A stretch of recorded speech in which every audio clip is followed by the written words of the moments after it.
नमस्कार दोस्तों, माँ टीवी पर आपका स्वागत है।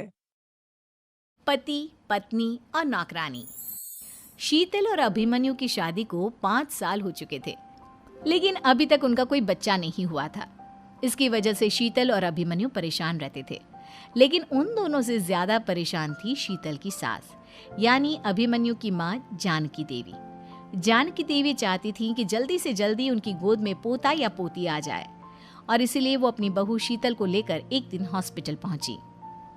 डॉक्टर मैडम, जरा ठीक से चेक करके बताइए ना। कई बड़े बड़े डॉक्टर को दिखाया है, लेकिन मेरी बहू माँ ही नहीं बन पाती। मैंने शीतल को बहुत अच्छे से चेकअप किया है। देखिए, बात यह है कि शीतल के अंदर माँ बनने की कैपेसिटी नहीं है। ये आप क्या कह रही हैं डॉक्टर साहब? कोई तो इलाज होगा ना, कोई दवाई दे दीजिए। देखिए, कुछ प्रॉब्लम ऐसी होती है जिनका कोई ट्रीटमेंट नहीं होता। आई एम सॉरी टू से, लेकिन शीतल कभी माँ नहीं बन सकती, क्योंकि उसके यूट्रस में अंदर से ही कुछ प्रॉब्लम है। घर आने के बाद क्या हुआ माँ? कहाँ लेकर गई थी आप शीतल को? अरे कहाँ लेकर जाती, डॉक्टर मैडम के पास ले गई थी, लेकिन तेरी बीवी तो कभी माँ बन ही नहीं सकती। मम्मी जी, इसमें मेरी क्या गलती? अगर अंदर से कोई प्रॉब्लम है तो उसमें मैं भी कुछ नहीं कर सकती। जानती हूँ, ये बात डॉक्टर के मुंह से सुन चुकी हूँ। अब दोबारा मेरे सामने इस बात का गाना मत गा। अरे माँ, परेशान होने की जरूरत नहीं है, हम सोचते हैं ना कुछ। अरे क्या सोचेगा तू? जब डॉक्टर कह चुका है कि तेरी बीवी माँ नहीं बन सकती, तो बता क्या सोचेगा तू? कहाँ से लाएगा बच्चा? माँ, ये तो मैं भी नहीं जानता। अभिमन्यु, क्यों ना हम अनाथ आश्रम से एक बच्चा गोद ले आए? क्या फर्क पड़ता है बच्चा हमारा हो या गोद लिया हुआ? हाय, बड़ी बातें बनाने वाली, क्या फर्क पड़ता है? अरे क्यों फर्क नहीं पड़ता? मुझे इस वंश को आगे बढ़ाने के लिए मेरे बेटे का खून चाहिए, किसी दूसरे का नहीं। लेकिन माँ, आप जानती हैं कि ये अब पॉसिबल नहीं है। मैं कुछ नहीं जानती। मैं किसी पराये की औलाद को इस घर में अपना पोता या पोती बन के बढ़ता हुआ नहीं देख सकती। मेरा वंश मेरे बेटे के खून से ही आगे बढ़ेगा। लेकिन मम्मी जी, ऐसा कैसे हो पाएगा? आप अच्छी तरह जानती है ना, मेरा और अभिमन्यु का बच्चा नहीं हो सकता। तो मैं अपने बेटे की दूसरी शादी करवाऊंगी, और अपनी दूसरी बीवी से ये मुझे बच्चा पैदा करके देगा। ये आप क्या कह रही हैं माँ? मैं किसी और से शादी नहीं करने वाला। मेरे रहते हुए आप अभिमन्यु की शादी किसी और से करवाएंगी? मम्मी जी, आप ऐसा कैसे कर सकती हैं? तू बस देखती जा बहू, मैं ऐसा कैसे कर सकती हूँ। कुछ दिनों के बाद, अभिमन्यु, मैंने तेरे लिए लड़की ढूंढ ली है। माँ, मैं आपको कितनी बार समझाऊं, मुझे किसी से शादी नहीं करनी है। पहले मेरी बात सुन। ये जो चमेली है ना, हमारे घर में काम करने आती है, वो तुझसे शादी करने के लिए तैयार है। मम्मी जी, आप अभिमन्यु की शादी एक नौकरानी के साथ करवाएंगी? वो इसलिए क्योंकि चमेली दिखने में बहुत खूबसूरत है, बच्चा भी सुंदर ही होगा। मम्मी जी, लेकिन एक बच्चे के लिए अपने बेटे की शादी नौकरानी के साथ करवाना, क्या ये सही है? अगर अभिमन्यु ने शादी नहीं की ना, तो मैं अपनी जान दे दूंगी। अब देख लो, अगर तुम्हें अपनी माँ की जान प्यारी है तो तुम्हें इस नौकरानी के साथ शादी करनी ही होगी।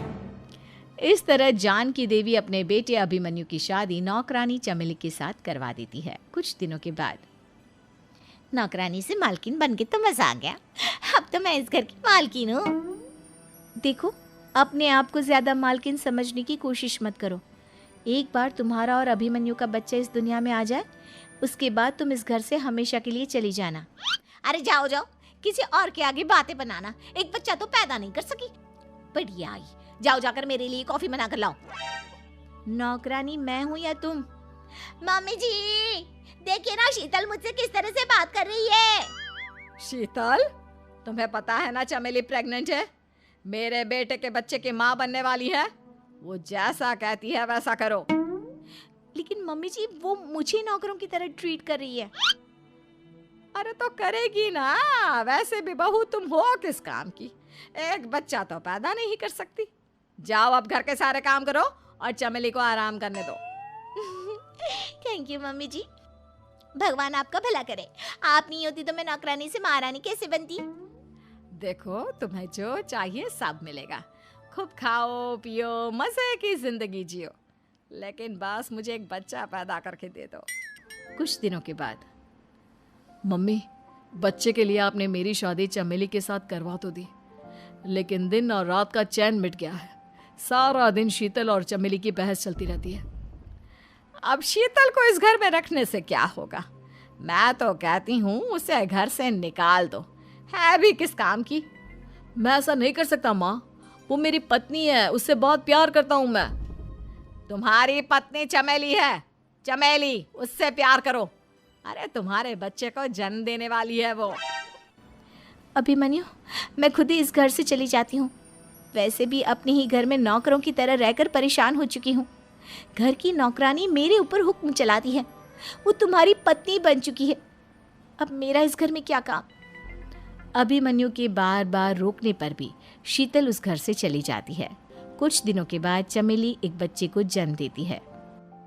भगवान ने मेरी सुन ली, मेरे बेटे का घर भर गया, उसका अपना बच्चा इस दुनिया में आ गया। मम्मी जी, बच्चे को हाथ लगाने से पहले मेरी एक शर्त तो सुन लो। तुम कहना क्या चाहती हो चमेली? आपकी मम्मी को बहुत शौक था ना अपने पोते को खिलाने का।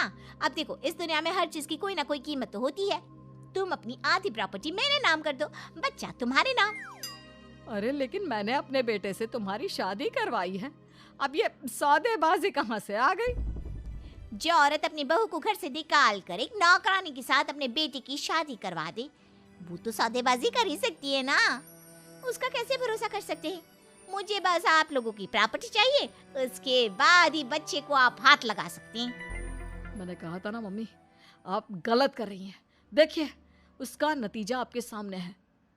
जब शीतल को पता चलता है कि अभिमन्यु और चमेली का बच्चा दुनिया में आ गया है, तो वो अपने घर पहुंचती है। अभिमन्यु, कहाँ है आपका बच्चा? क्या मैं उसे देख सकती हूँ? कुछ भी मत पूछो शीतल, माँ की हुई एक गलती हम लोगों पर भारी पड़ रही है। वो नौकरानी अपनी औकात पर आ गई है और अब हमसे अपनी आधी प्रॉपर्टी मांग रही है, वो भी बच्चे के बदले में। एक बात कहूँ अभिमन्यु, आप उससे कुछ भी देने से मना कर दो। अरे कैसी बात कर रही हो? मेरे बेटे की औलाद है उसके पास, ऐसे कैसे मना कर दे? मम्मी जी, वो अभिमन्यु का बच्चा नहीं है, वो चमेली और उसके बॉयफ्रेंड का बच्चा है। ये तुम क्या कह रही हो शीतल?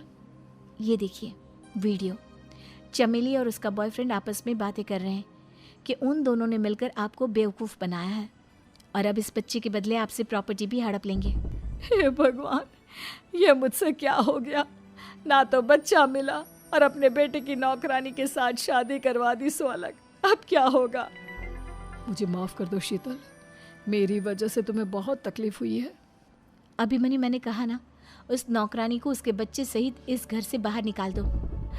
लगता है मेरे अभिमन्यु का बाप बनने का सपना अधूरा ही रह जाएगा। अभिमन्यु, अपनी मम्मी से कहो कि परेशान ना हो। आपको याद है एक बार हम एक IVF सेंटर गए थे, मैंने फिर से वहाँ जाकर बात की थी और आपको पता है इस बार मैं प्रेग्नेंट हूँ, क्योंकि हमने वहाँ पर प्रोसीजर करवाया था जिसकी वजह से मैं प्रेग्नेंट हो गई थी और इस बात का पता मुझे बस कुछ महीने पहले ही लगा है। हमारा बच्चा इस दुनिया में आने वाला है अभिमन्यु। मुझे माफ़ कर दो शीतल बहू, मुझसे बहुत बड़ी गलती हो गई। कोई बात नहीं माँ, लेकिन अब हमें उस धोखेबाज नौकरानी को इस घर से बाहर निकालना है और इस घर की मालकिन को वापस घर लाना है, वो भी अपने बच्चे के साथ।